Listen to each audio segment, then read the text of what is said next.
গোৱালপাৰা জিলা প্ৰশাসনে যি অমানৱীয় উচ্ছেদ অভিযান চলাই আজি 1500ৰো অধিক পৰিয়ালক গৃহহাৰা কৰিলে। এয়া সম্পূৰ্ণ অমানৱীয় উচ্ছেদ অভিযান, এয়া সম্পূৰ্ণ অবৈধ উচ্ছেদ অভিযান।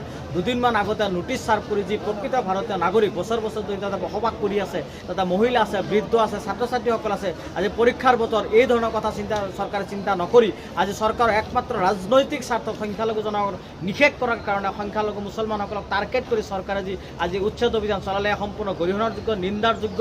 চৰকাৰে সম্পূৰ্ণ মানৱ অধিকাৰ ভুল উন্নীত কৰিছে। চৰকাৰে ক্ষমতা দাদাগিৰি দেখুৱাই আছে। আৰু এই আজি হিমন্ত বিশ্ব শৰ্মা চৰকাৰে যি একনায়কত্ববাদ হিতকাৰী যি স্বেচ্ছাচাৰী শাসন আৰম্ভ কৰিছে, সম্পূৰ্ণ গৰিহণাৰযোগ্য। আৰু আমি চৰকাৰক সকীয়াই দিব বিচাৰিছোঁ, এই ধৰণৰ অত্যাচাৰ যদি বন্ধ নকৰে, সংখ্যালঘু জনগণৰ যদি এই ধৰণৰ টাৰ্গেট বন্ধ নকৰে, নিশ্চিতভাৱে আমছে অনাগত দিনত চৰকাৰৰ বিৰুদ্ধে প্ৰবল গণতান্ত্ৰিক গণ আন্দোলন গঢ়ি তুলিব।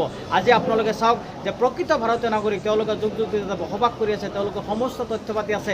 আজি সেইসকল মানুহক আজি চৰকাৰে একপক্ষে অমানৱীয় যি উচ্ছেদ অভিযান চলালে, এয়া কোনোপধ্যে মানি লোৱা কথা নহয়। আমি অসমৰ যিবিলাক বিভিন্ন ৰাজনৈতিক দল আছে, বেকে UDF আৰু কংগ্ৰেছৰ যিসকল সংখ্যালঘু বিধায়ক আছে, তেওঁলোকে চকু বুটা কুলিৰ ভাও ধৰি আজি এই ধৰণৰ উচ্ছেদ অভিযান আজি কৰিব দি আছে। তেওঁলোকে কোনো ধৰণৰ প্ৰতিবাদ কৰা নাই। আজি তেওঁলোকে যি বলিষ্ঠভাৱে, যি প্ৰবলভাৱে প্ৰতিবাদ কৰিব লাগে সংখ্যালঘু বিধায়কসকলে সেইখিনি কাম কৰা নাই। আমি আমচু ফালৰ পৰা তেওঁলোকক সকীয়াই দিছোঁ, অনাগত দিনত নিৰ্বাচনৰ সময়ত যাতে তেওঁলোকে ভোট ভিক্ষা মাগি সংখ্যালঘু অধ্যুষিত অঞ্চলত প্ৰৱেশ নকৰে। আৰু যদি তেওঁলোকে প্ৰতিবাদ নকৰে, নিশ্চিতভাৱে তেওঁলোকক ইয়াৰ প্ৰবল প্ৰত্যাহ্বানৰ সন্মুখীন হ'ব। তেওঁলোকে সংখ্যালঘু অধ্যুষিত অঞ্চলত প্ৰৱেশ নিষিদ্ধ কৰা হ'ব। সংখ্যালঘু বিধায়কসকলক যদি এই ধৰণৰ অমানৱীয় উচ্ছেদ অভিযানৰ প্ৰবল প্ৰতিবাদ সাব্যস্ত নকৰে, একেলগে চৰকাৰক আমি সকীয়াই দিছোঁ যে এই ধৰণৰ উচ্ছেদ অভিযান যদি বন্ধ নকৰে, নিশ্চিতভাৱে চৰকাৰৰ বিৰুদ্ধে প্ৰবল প্ৰতিবাদ সাব্যস্ত কৰা হ'ব।